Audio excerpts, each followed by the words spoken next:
Just where are you Giants from? We're from New York, and we... All hail the New York Giants! Yo, what's good, y'all? The New York Giants are back. Maybe. So yesterday, the Giants beat the... Who did they beat again?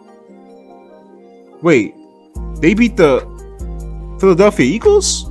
They beat the reigning Super Bowl champs?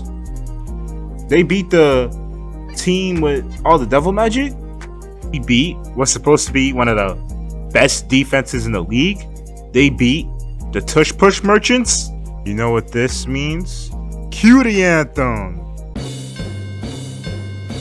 Cry, Eagles, cry, on the road to misery. Bye, Eagles, bye, score a touchdown, maybe. Score it low, never high, and watch our Eagles cry. Cry, Eagles, cry, on the road to misery.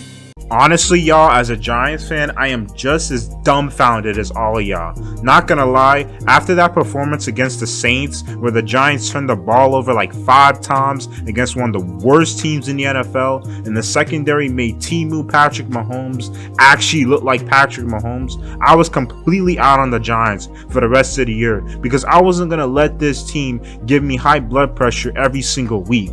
I pulled a 2016 KD and left my Giants fandom in free agency just to become an NFL fan for the rest of the season. But little did I know, I actually ended up pulling up a 2018 Bryce Harper because much like the Nationals winning the World Series after Harper's departure, the Giants beat the Eagles after I was out on them for the rest of the year. You might as well call this game the Giants Super Bowl for this season. Speaking of Bryce Harper, did y'all peep that the Phillies got eliminated by the Dodgers in the NLDS on the same night as the Eagles losing to the Giants? Like, I can't think of a city that is more deserving of getting humiliated. Not only did the Giants beat the Eagles, but they got cooked in the process. The Giants were popping them Eagles like they were playing Duck Hunt. The Giants gave the Eagles a taste of that New York Giant dick. Anyways, here are my thoughts on the game itself, starting with none other than Jaxson Dart. I fucking love this white boy. I really do. It's pretty understandable why Brian Daboll is really gay for him. Not only because he's saving his sorry ass's job, but because Jaxson Dart is just such a treat to watch. Look at his clean pass to little Jordan Humphrey. I really want you to understand that this man, Jaxson Dart, his best wide receivers in this game were Wan'Dale Robinson and little Jordan Humphrey, a guy that was just elevated from the practice squad this week. Peep this shit. Watch out, niggas. I run just like Josh Allen. This white boy ain't your Hellman's white boy. He's a Sriracha white boy. Just a great play by Dart. I really believe this play perfectly displays one of his strongest qualities as a quarterback. That ability to improvise off platform while remaining composed is something that I don't think we've ever seen from a New York Giants quarterback before. I also give my flowers to Wan'Dale Robinson for being able to break that tackle. Jaxson Dart is really out here trying to speed run the world's fastest CTE diagnosis for a quarterback. But Dart, please no. You're a franchise quarterback. We need you to keep us relevant for the next 10 years. All in all, Dart finished the game with 195 passing yards, 1 passing touchdowns, 58 rushing yards, and 1 rushing touchdown. Very solid performance by Dart, and he's continuing to just get better and better. Also, thank God he passed the concussion protocol because I was so worried that my eyes would once again have the displeasure of watching a decrepit Russell Wilson. This nigga Russ takes one snap and throws the most idiotic completion you can ever imagine. However, not gonna lie though, I low-key kind of feel bad for him because he immediately gets his ass booed like crazy by Giants fans. And then Daboll and the entire coaching staff goes in immediately into the tent like some parents going into an ambulance with their kid. Like, oh no, little Dirty, please be okay. We need you to save our jobs. My boyfriend better be back on that field, you hear me? Now let's talk about Cam Skattebo because Cam Skattebo is a feisty motherfucker. I always hear people say that Cam Skattebo won't play in the NFL for that much longer because he's going to quickly develop CTE. But no, he's not going to get CTE. because he is CTE. CTE fears Cam Skattebo because Cam Skattebo has more CTE than CTE itself. He is the physical embodiment of CTE and just pure barbaric stupidity. The embodiment of the phrase, no fucks given. Down and one. First down. Sosa on the lead. Still Tapia.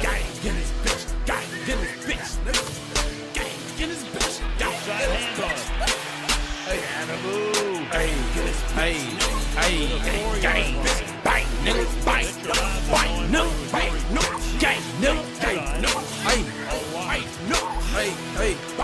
I'm a gorilla in a fucking scoop. Finna pull up to the zoo, nigga. So, nigga, who the fuck is you? I don't know, nigga. No, nigga. Pull up on your blocks. We gon' blow, nigga. Go, nigga. Run, nigga. Run for the pole, nigga. Pay, please. That's what I smoke, nigga. Smoke. Feds in my dough. Jump out the window, nigga. Jaxson Dart and Cam Skattebo are both rookies that bring so much needed energy into this team. These two, as well as Brian Burns, are the biggest reason why we beat the Eagles. Also, can I just say how great Brian Burns has been this year? Like, he's literally been playing like an all-pro. He might just be the best player on the Giants right now, and he might also be the best move. Trading for him was the best move that this regime has ever made, right? The defensive line made key pressures. The offensive line has looked so much better since Andrew Thomas's return, as he has not allowed a sack or pressure so far this year. The receiving core stepped up in this game with guys like Little Jordan Humphrey and Wan'Dale Robinson and even Jalen Hyatt to a certain extent. However, time will tell if they can continue to step up, because I know for a damn fact Darius Slayton's trash ass won't. And also, thank you, Brian Daboll, for finally switching out Deonte Banks for Cordell Flott. Like, I've been clamoring for that change for so long, and he finally did it. Cordell Flott's impact was felt in this game. He did a good job of coverage, and that interception on Hurts basically sealed the win for the Giants. Actually, now that I think about it, what really sealed the win for the Giants is when those bitch ass Eagles decided to run the tush push 4 fucking times in a row. The football gods were like, yeah, nah. That bullshit right there has no place in our game. So they had the Eagles lose to the Giants as punishment. Also, by the way, I love how all the people that are now bitching about the tush push were the same people less than 6 months ago calling fans and teams quote unquote soft for wanting to play band. I mean, isn't this what y'all wanted to keep in the game? I thought y'all said this was a football play. Fucking dipshits. Now we know for a fact that this play is probably going to get banned after this season. Good, because fuck the Eagles. And all biases aside, they're not even that fun of a team to watch. Like, I don't even get how there's so many Eagle bandwagoning fans, because they're just really not that entertaining to watch. I find the fucking Arizona Cardinals and Chicago Bears more fun to watch than the Eagles, and I'm glad more people are preying on their downfall. Giants fans, we are so fucking back. Just for this week though. We're probably gonna get cooked by the Broncos next week, but regardless of that, this win was a franchise changing win. And what do I mean by that? This win symbolizes that this is a new era of New York Giants football, kind of like the statement win that the Patriots had against the Bills last week. Guys like Dart, Skattebo, and Abdul Carter are letting the league know that they're gonna have to look at the Giants as a matchup differently going forward. They're letting the organization know that they are the guys going forward. They're letting fans know that going forward, you can start being proud of being a New York Giants fan once again.